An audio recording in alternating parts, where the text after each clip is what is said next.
আমি ইতিমধ্যে আজি আমি সকলোৱে জানে যে কালিৰ পৰা সমগ্ৰ অসম সমগ্ৰ ভাৰতবৰ্ষ শোকাতুৰ হৈছে বা শোকাকুল পৰিৱেশ এটাৰ সৃষ্টি হৈ আছে। আমাৰ মৰমৰ শিল্পী আমি জুবিন গাৰ্গক অসমৰ মাটিত নহয় বিদেশত আমি হেৰুৱাবলগীয়া যি দুৰ্ভাগ্যজনক ঘটনা সংঘটিত হ'ল তাৰ কাৰণে সঁচাকৈ অসমীয়া মানুহৰ মন ভাৰাক্ৰান্ত হৈ আছে।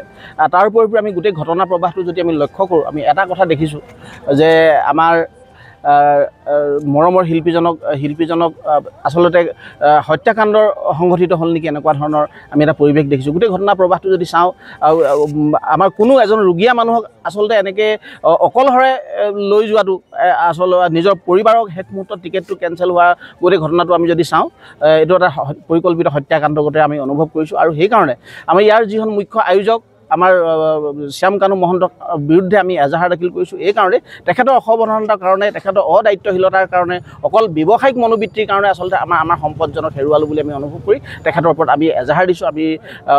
আমি শিৱসাগৰ এজন সচেতন মানুহ হিচাপে মই আচলতে এই এজাহাৰ আজি সদৰ থানাত দাখিল কৰিছোঁ।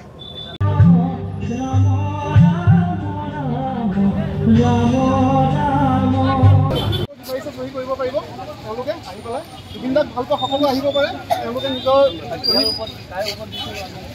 আমি শ্যাম কানু মহন্ত ইয়াতে শ্যাম কানু মহন্ত তেওঁ টিমে যিহেতু আমাক এতিয়ালৈকে উত্তৰ দিয়া নাই কি কাৰণে তেওঁক লৈ গ'ল কি কাৰণে তেওঁ অসুস্থ অৱস্থাটো লৈ গৈ পেলাই তেওঁ এনেকুৱা কৰিলে তাৰ উত্তৰ বিচাৰি আমি আজি এখন এজাহাৰ দিছোঁ। সকলোৱে যিসকলে জুবিনদাক ভাল পায় সকলোৱে আহিব।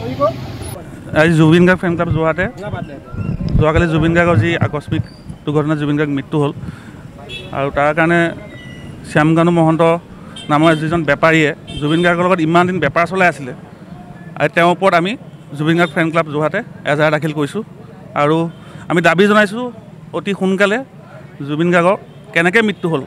আমি আজি 12 ঘণ্টা উকলি গ'ল 24 ঘণ্টা সোমাব হ'ল এতিয়ালৈকে আমি সঠিকভাৱে কোনেও গম নাপাওঁ জুবিন গাৰ্গ কেনেকৈ মৃত্যু হ'ল। সেই বস্তুটো আমি যোৰহাটৰ ৰাইজ বা অসমৰ ৰাইজ বা ভাৰতবৰ্ষৰ ৰাইজে জনাটো উচিত জুবিন গাৰ্গৰ মৃত্যুটো কেনেকৈ ঘটিলে। এতিয়া আমি সেই দাবী জনাই থানাত এজাহাৰ দিছোঁ আৰু শ্যাম কানু মহন্তক সকীয়াই দিছোঁ। আমাৰ জুবিন গাৰ্গ ফেন ক্লাব যোৰহাটৰ ফালৰ পৰা বা জুবিন গাৰ্গ ফেন ক্লাব গোটেই অসমৰ যিমানখিনি জুবিন গাৰ্গ ফেন ক্লাব আছে তেওঁ যেন আৰু অসমলৈ ঘূৰি নাহে আমাৰ ফালৰ পৰা সেইটো সকীয়াই দিছোঁ। আৰু আমি জুবিন গাৰ্গ ফেন ক্লাব আৰু যোৰহাটবাসী ৰাইজে জুবিন গাৰ্গৰ অন্তিম যিখিনি কাৰ্যসূচী বা সমাধি ক্ষেত্ৰ আমি যোৰহাটত হ'ব লাগে বুলি আমি ইয়াৰ পৰাই আপোনালোকৰ চেনেলৰ মাধ্যমে আমি দাবী জনাইছোঁ।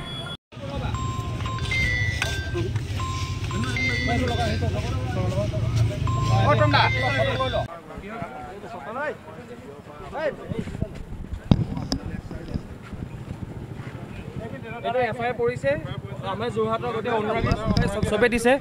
জুবিন দাক এটা এনেকুৱা খেল কৰা গ'ল জুবিন দাক খেল নহয় ইউজ কৰিলে ডাঙৰকৈ ইউজ কৰিলে এনেকৈ ইউজ কৰিব নালাগে। এইটো মানে বাচ্ছা এটাক লৈ গৈছে আৰু বাচ্ছাটো যদি নাচায় এনেকৈ নহ'ব নহয়। বাচ্ছাটোক লৈ গৈছে ভালকৈ চাব লাগিব তেওঁলোকে মাক বাপেকে বাচ্ছাটো চাব লাগিব।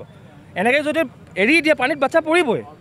এটা অসুস্থ এটা মানুহ অসুস্থ ইমান বছৰ হস্পিটেলত থাকিলে মুখত মানে কি বুলি কিবা বস্তু ভৰাই মুখ খুলিছে মুৰ্গী এটা কিবা আছে চিজাৰ প্ৰব্লেম তেওঁলোক জানেই চবে জনাৰ পিছত যদি এনেকৈ এটা নেগলিজেঞ্চ কৰে সেইটো কিন্তু এটা বহুত বেয়া কথা কৰিলে। আৰু নৰ্থ ইষ্ট ফেষ্টিভেল কিয় ছিংগাপুৰত এইটো আমাৰ এজাহাৰ কোনো ইণ্ডিভিজুৱেল নহয় যোৰহাটৰ জনগণৰ হিচাপে দিছোঁ আমি।